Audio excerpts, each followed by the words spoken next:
What's going on, everybody? Welcome into episode 37 of To the Show We Go. We have Ed Hand and myself, Andrew Parker, for this episode. And if you haven't got a chance to check out a couple of our others this week, we've had some guys in the Red Sox system come on. We've had Zach Penrod and Taylor Broadway. So if you've not checked out those, please get to doing that.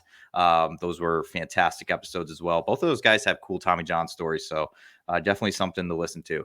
Today, we have another member of the Red Sox 2023 draft class joining us. We've had quite a few so far, and today we're showing some love back to the position players of the draft class. So we have Justin Riemer on. Now, Justin, before we hop into some baseball stuff and some other things, how's your offseason been? What have you kind of been doing? It's been great. So far, it's been really cool. I've still been down here in Fort Myers for most of it. As you guys might know, I'm still rehabbing a torn ACL that I tore back in March during my college season before I got drafted. So I've been down here rehabbing that. Been able to go home a few times for breaks, which has been nice. But it's going great. Loving it down here so far. Speaking of that, getting hurt this year, you got you were having an insane first 12 games, tore your ACL.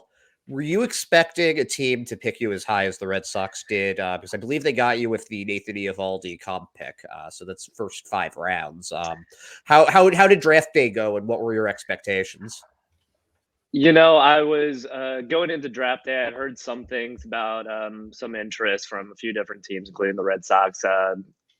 Leading up to the draft, I knew that there was a chance, but I was going in there with an open mind, and a team like the Red Sox, them picking me up where they did, it was a no brainer. So it was an exciting moment, and definitely one I won't forget.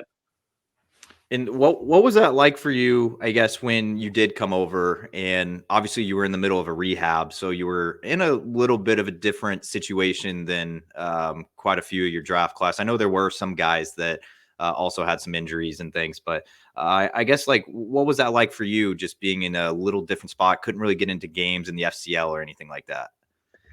It was a little upsetting not to be able to play, obviously, but it was just exciting in general to be down here, like being able to watch those games, being able to see my fellow draft class like start competing and start moving up. Like it was really cool for me just to see that, and like I was on my own in the rehab side a little bit, and like I had some buddies there every so often, some of the draft guys every so often, but overall, like it was similar to what they went through, but I was definitely excited to be able to watch them kind of progress through that whole intro stage and then to the FCL, and for a few of them to move up through some of the affiliates. It was really cool.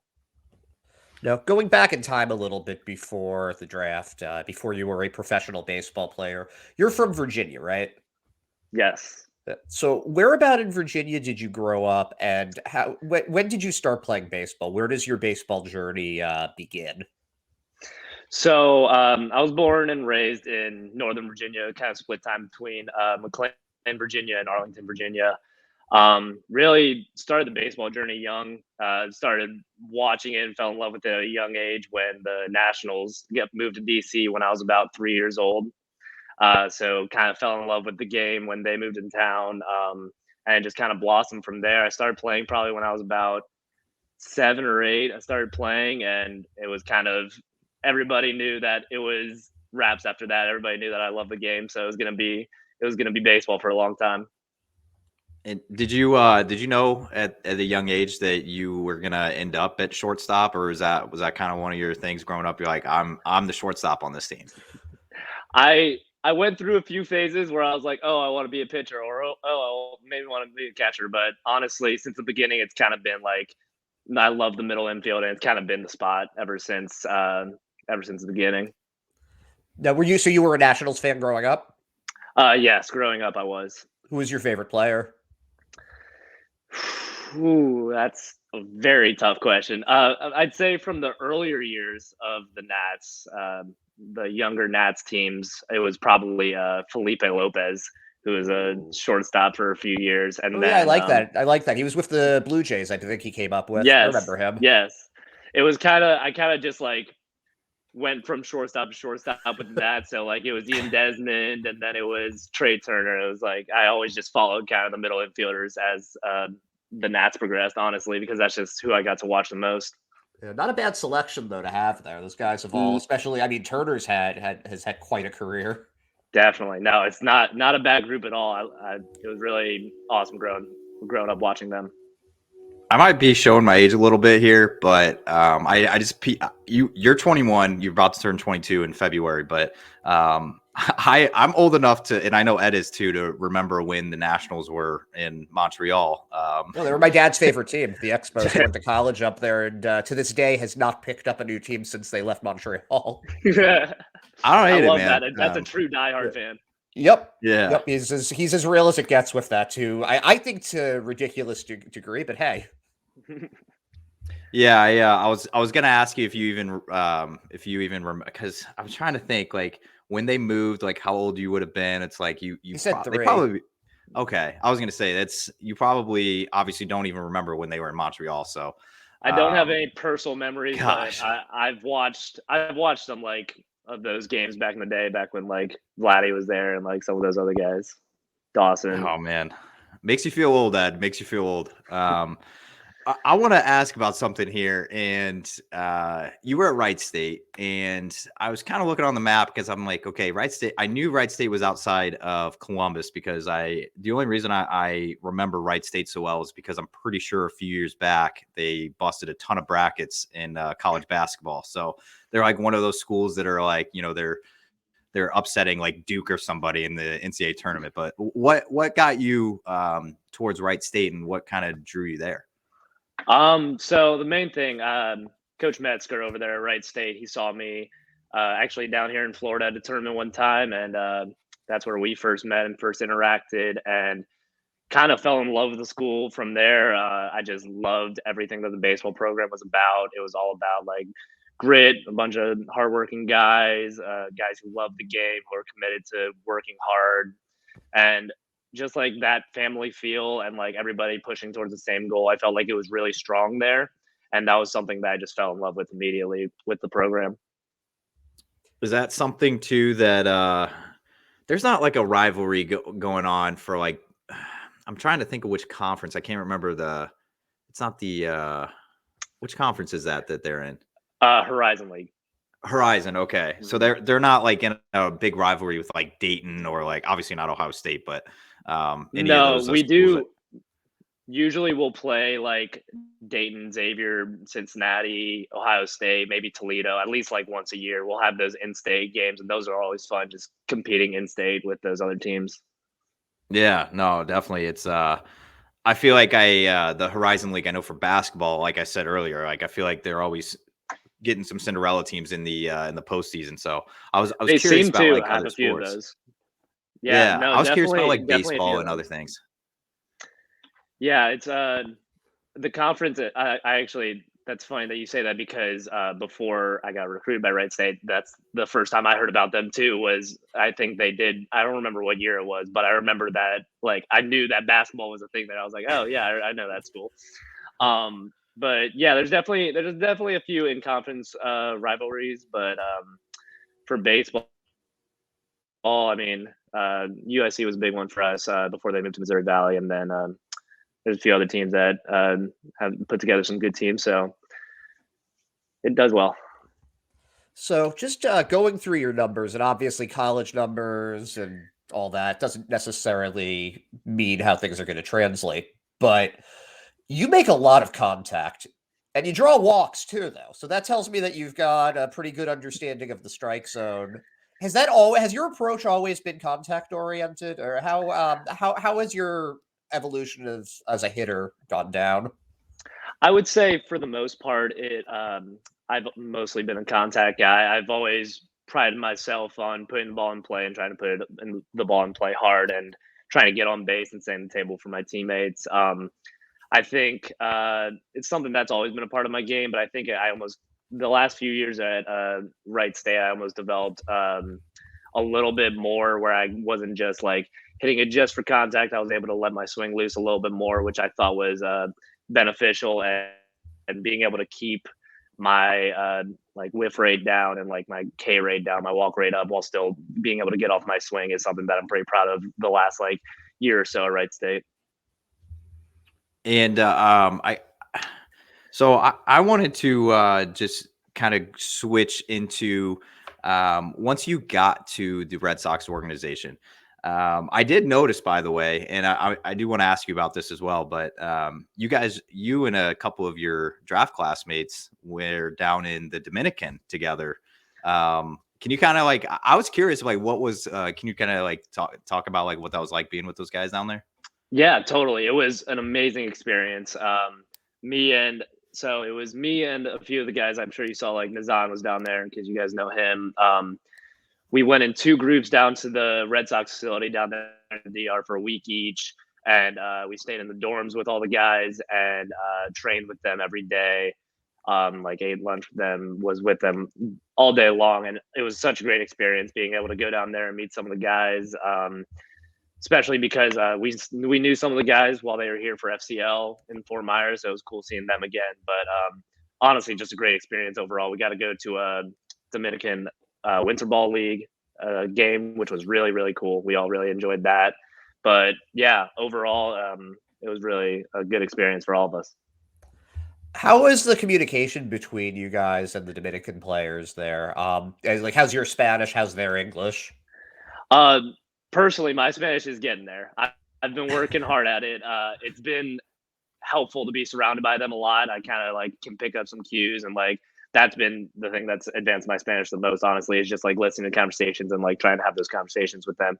And a lot of them speak pretty good English. A lot of them, it's always great because like one time I'll see one of them and they'll like speak some English to me as they're trying to learn English, and then the next time like I'll try to speak some of the Spanish that I've been learning. So it's a great relationship, and the communication, it's baseball. We all figure it out. Um, I asked a few guys from your class that we've had on this same question, so I'm going to ask you as well. Um, a lot of the guys were saying that the first time they had ever met each other was like in the hallways at the hotel once you guys all got down there, right? After the draft and all you guys had signed. What was that like for you? Like, were you like? I feel like from there to now, like you seem like you guys have grown quite a bit, I guess, just throughout the year. I completely agree. We really have. I was actually a few days later than everybody, so I was later to introduce myself to everybody. I had like a doctor's appointment, I think, that I had to go to for my ACL before I reported down here. But yeah, it's been great. All the guys in my draft class, I love all of them. It's a really special group of guys that like we all work very hard and we got along very quickly. Like the chemistry between us was there right away, and overall, it's just like really such a great time with them. Like we had down here in Fort Myers, like we were around each other every day. We worked with each other, and it's just you could tell that we became pretty close pretty quick.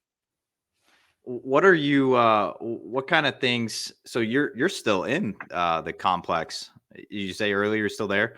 Yes. What kind of things are you doing day to day, and I guess what is your week look like down there? So it's Monday through Friday every week. Pretty much, I'll just be down here. I'll be with the rehab guys, our rehab coordinator, Kevin, and our rehab strength guy, BJ.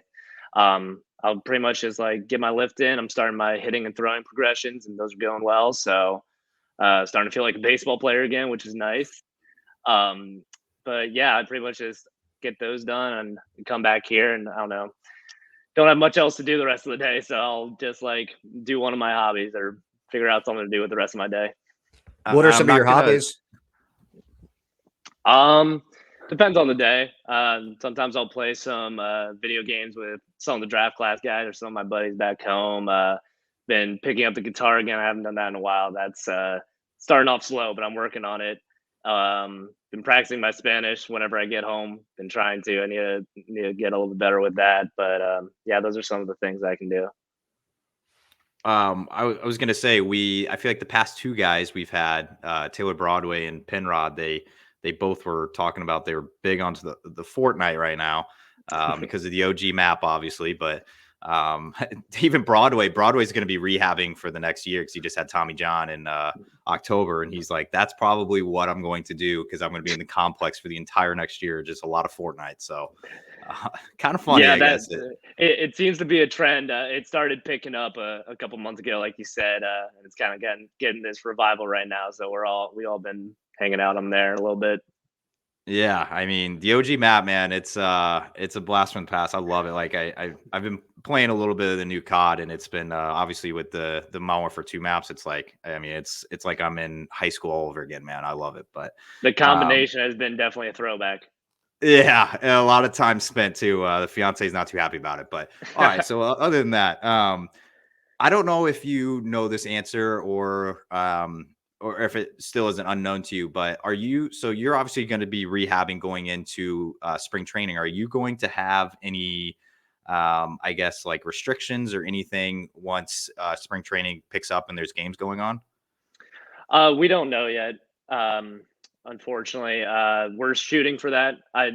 That's a goal that we've kind of set in place since I first got down here. It's kind of been like, hey, let's try to be full go by spring training. Like that's definitely what we're shooting for, and as of right now, I'm on track for it. So we're still hoping for that, and I'm still building up everything. Everything's building up the way it should be. So we're hoping that I'm full go by then. So you were one of two comp picks this year with it was you and it was Christian Campbell. Now, do you two have a relationship? Both shortstops out of college that got taken for, I think it was Xander Bogaerts for him, Nathan Eovaldi for you. Do you guys, were you roommates? Do you talk at all? We weren't roommates, but yes, we were. We definitely had a good relationship. I wish I was out there more with him because guys like him, I love to all the middle infielders in my class. I love just picking their brains. That's one of my favorite things to do, defensively and offensively. And he's a really good player. So I wish I was out there with him a little bit more to pick his brain a little bit more. But I'm sure I'll have the opportunity to do that more in the future. But yeah, great kid, hard worker, somebody that I'm looking forward to playing with in the future. With another middle infielder like Nazan, who was taken as a college player, a high school player, where you guys are college players, do you see a big difference in where he is in his development versus like you or Christian?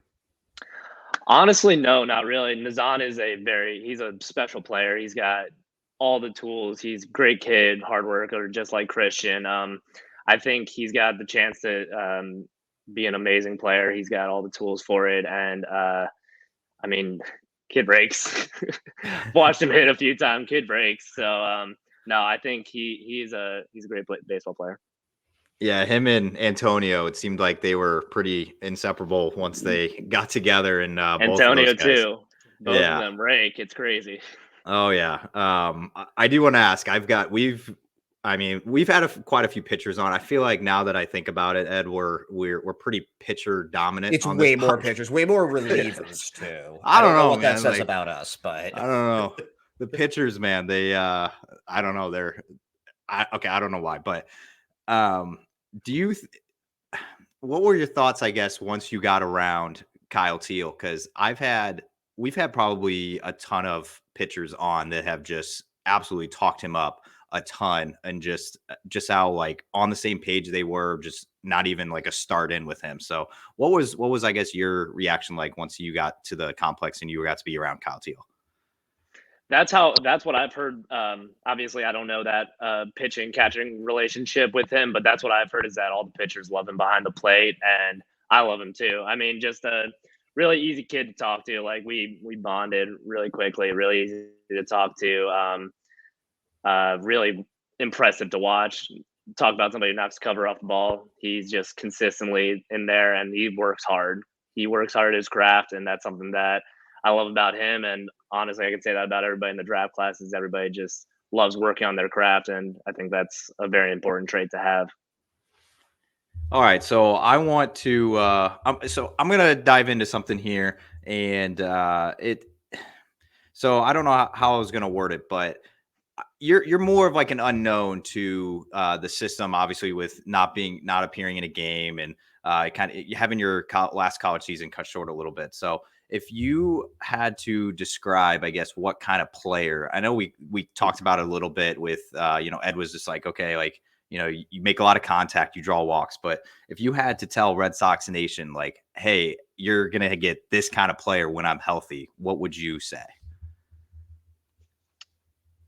That's a tough question. How do I summarize it? I would just say that I'm going to be somebody who's always playing their heart out there. You're going to see me all over the place. I'm going to be playing as hard as I can every single day that I'm out there, just purely because of my love for the game. Everyone's always called me scrappy, so I'll throw that in there too. A little bit of a scrappy ball player, but I'm just going to do anything that I can to help the team win. That's really all it boils down to for me. Do you know what other player that wore a Red Sox uniform that they called Scrappy a lot? I'd assume it's Pedroia. Yeah, it's someone who made a lot of contact too.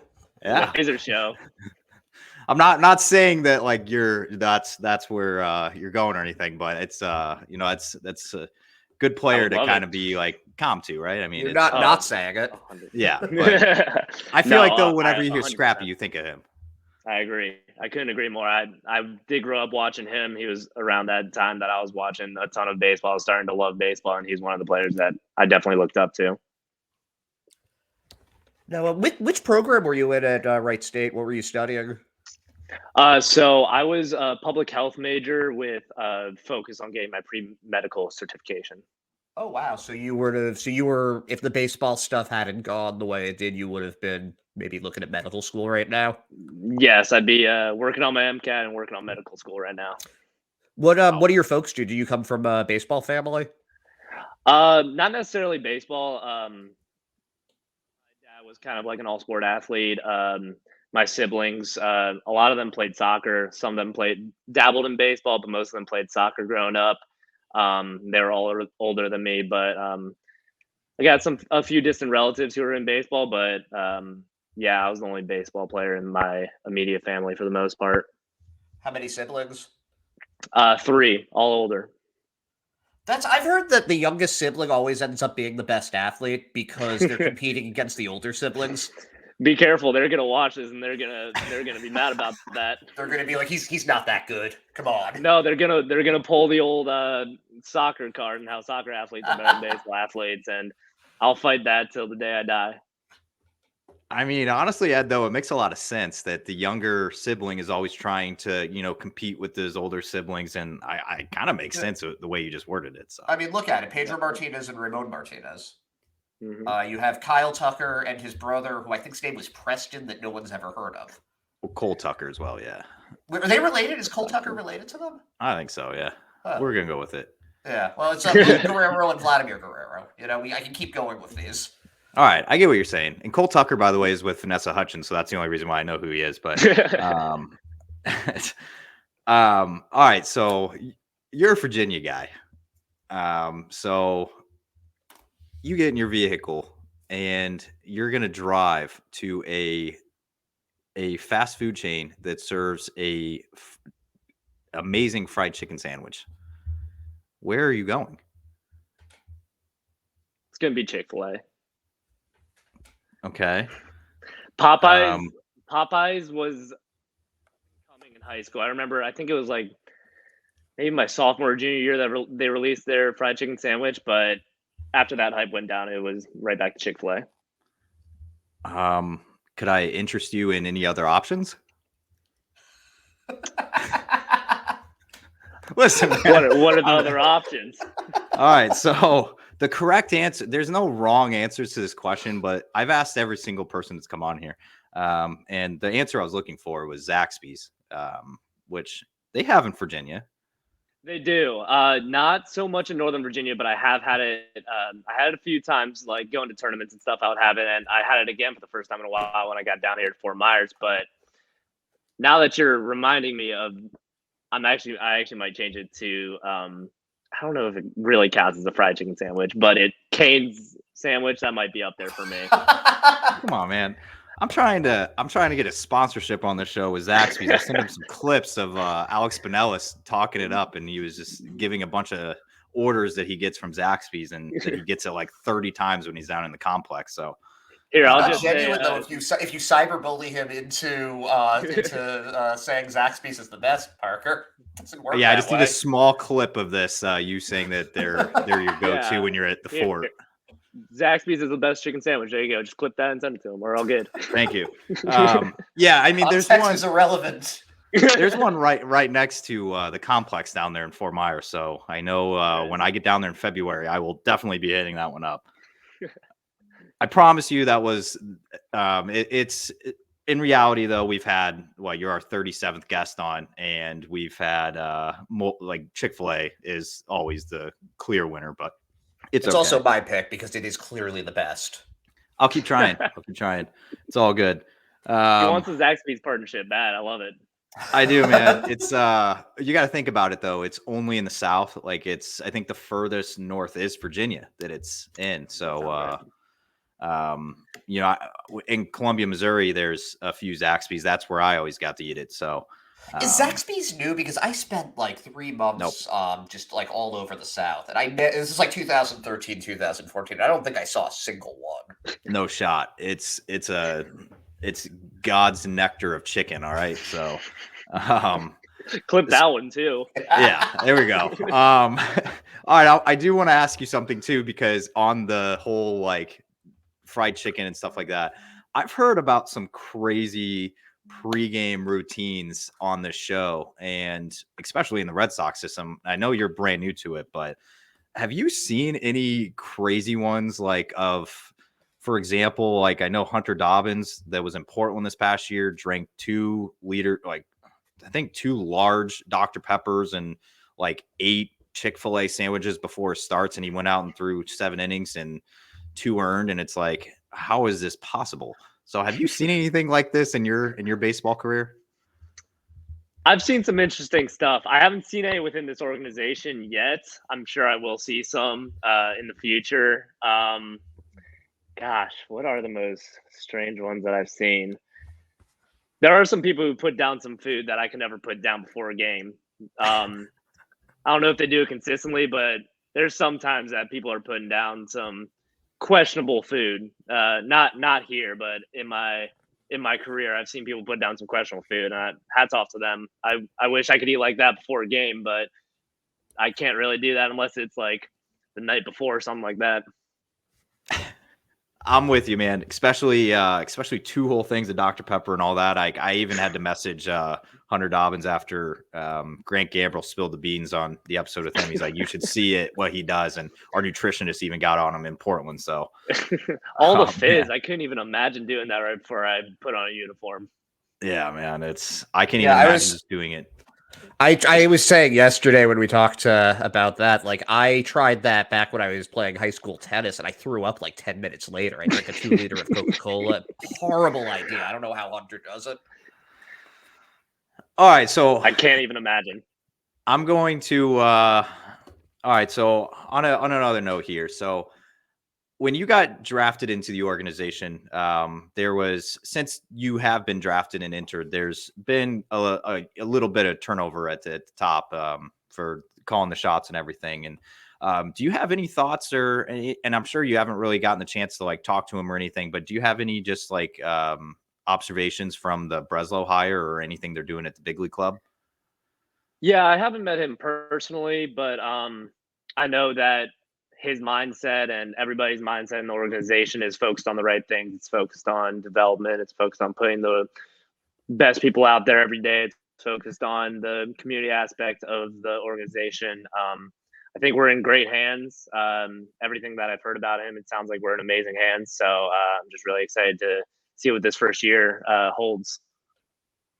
And I also wanted to add on to that as well as you haven't. So how is it down in the FCL for somebody that doesn't know, including myself? Because I know we spent a lot of time in Worcester this past year, and just kind of behind the scenes, and we got to know like the manager there, Chad Tracy, and I've heard a ton of guys talk about Chad Epperson and Iggy Suarez and Greenville and Liam as well in Salem. But what is it like in the complex? Like, I know there's a coach that's coaching the team for the guys that go out there, but is it mostly just like you and the trainers or the development staff down there?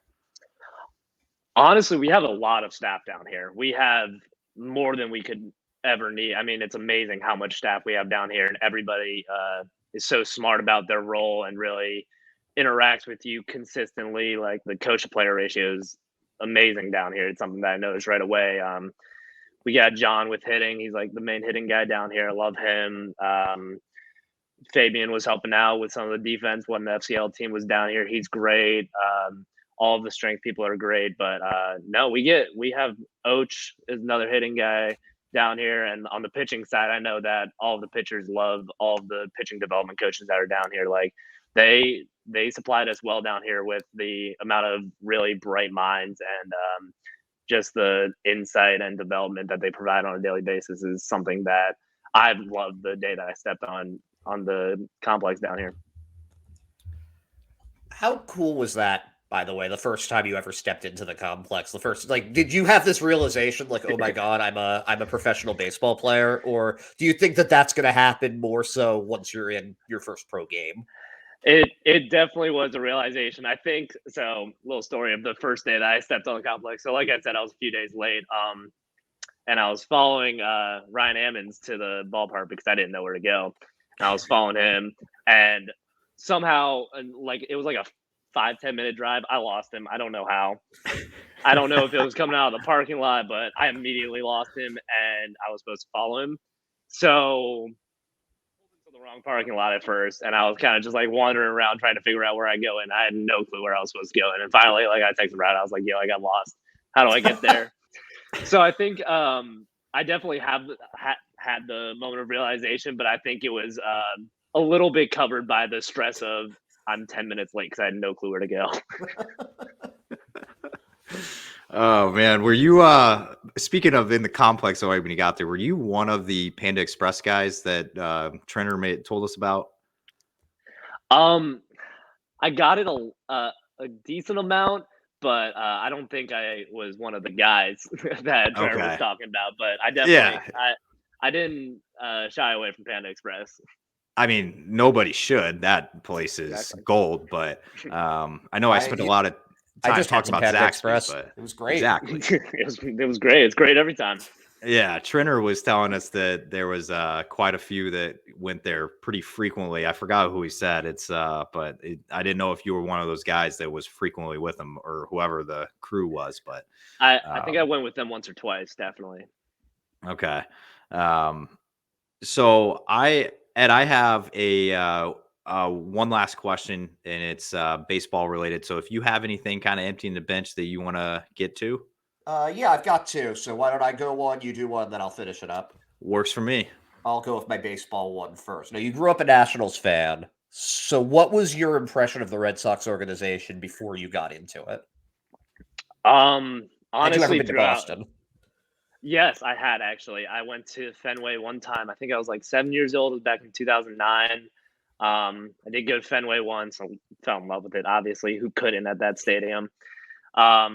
And I played actually just outside of Boston my first year of summer ball with the Brockton Rocks in the Futures League. Oh, nice. Wait, were you on the team with Manny, like Manny and Pedro's and like Keith Folk's kids? I think were all on the team there. That was the year after me. I did get to play with Pedro Martinez Jr., which was a cool experience. Great kid. Got to meet Pedro Martinez, which was an extremely surreal experience. So I was the year before all of them came, but I got to play with Pedro, and that was a lot of fun. But growing up, I mean, always one of the best teams, like always a dynasty, always known for playing the game the right way. That's kind of how I knew the Red Sox throughout my first 20 years of watching baseball. So what I do want to just add on to that to follow up on that, but what was it like playing for the Rocks? Because they're starting to get covered quite a bit. Obviously with all the stars kids like playing there kind of gave a little light, but they're starting to be covered quite a bit now that even going forward from that year. So I guess what was that experience like? It was great. I loved it there. It was a great group of guys. We actually, one of the development coaches, Alex Reynolds, is actually with the Red Sox now with me. He was on my team with the Brockton Rocks. So that's funny that we ended up in the same place. But it was a great experience. It was a great group of guys. loved playing there at Campanelli, and it was great. I loved it. I loved the Futures League. Had some cool places we went to, like Burlington, to play the Lake Monsters. That was always a fun one, but it was really fun. That whole summer was. Is that Burlington, Vermont? Yes. Oh, wow. It's a good spot. It was a good time. We would always it was always an overnight trip when we went up there. So it was a good time. I gotta like do more digging into that league because I didn't know that they actually traveled all the way up to Burlington, Vermont. That's a cool place to play, man. Yeah, it's at I think it's, if I'm not mistaken, the University of Vermont's field. Beautiful field. Yeah, that's where the Lake Monsters play too. Yeah, that's they always get a good crowd going. When I played there, the first time I played there that summer, I think that was like by far the biggest crowd I had played in front of in my entire baseball career. So I have some core memories from there, but it was always a great atmosphere there. They got some good fans up there.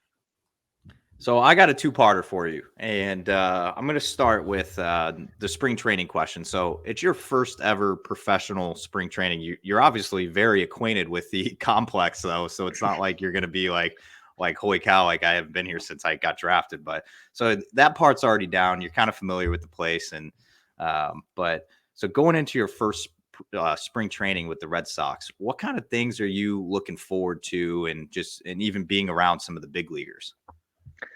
Honestly, like you said, just being around some of the guys that have been in the organization for a long time that are up there in the at the different affiliates. Really, really excited to watch them how they work, how they go about their business every day. Pick their minds whenever I can. Watch the games. I'm really excited for that, and then obviously I'm very excited to compete alongside some of my friends that I've been befriending along the way, and I haven't been able to play alongside them yet, so I'm excited to compete with them as well. And do you I'm gonna change it. I usually ask a not like a goals question, but more of like, what kind of things are you looking to accomplish next season? And sometimes it's like, do they want to be a certain body weight? Do you want to be, which by the way, you're absolutely shredded. That has to be like stated, man. That's it's like I think Nazan or somebody shared that you were like, this kid's yoked or something was one of his captions. I forgot who it was. It's one of the guys that was down there with you, but it's pretty funny. But do you have any like goals? Like, I mean, maybe not necessarily body weight, but just getting back to the field and just anything different. I think I have a lot of those goals. I have a lot of goals, whether it's like physicality or performance or on the baseball field wise. I have a lot of those goals, but through this downtime that I've had while not being able to play in games, the biggest thing that I've set a goal for myself next year is taking in the moment, just having fun every single game, and like realizing the opportunity that I have to go out there and play every day, and just being on the field every day. It's something that I don't want to take for granted, especially my first professional season. Like, I really want to take it all in, and like being down this long has put it into perspective. I feel like it does for a lot of people who have longer rehabs. So that, I would say that's probably my main goal, is take it all in, have fun every single day, and don't take any of it for granted. All right, Ed, take us away. Yes, this is a non-baseball question, but you mentioned you were playing guitar earlier, and I just wanted to know favorite guitarist and favorite band. Oh, goodness. Favorite guitarist. That's a tough Or one. you can just name a few that you like. I know it's hard to. I'm terrible at like narrowing things down. So if you want to just one, you don't have to. You list a few. So a few years ago, I would have gone with a lot of different rock guitarists, but recently I'm actually going to go to a country singer, Warren Ziders. I think his acoustic guitar skills are insane, and one day, it's not going to be anytime soon, but I want to learn one of his songs. Some of them are decently complex, but I really enjoy his music, so he's definitely probably one of the best acoustic guitar players that I've heard. Well, Justin, we appreciate all the time you've given us. You've been very generous with your time today, and we're definitely excited for you to be on the baseball field next year. So, and I know you're probably very, very ready to be back on the field. So we'll definitely be looking out for you in spring training and once you get back on the field. But like I said, thank you so much for joining us, and we appreciate it. No, thank you guys so much for having me on. I had a blast, and I really appreciate you guys having me on. I had a good time.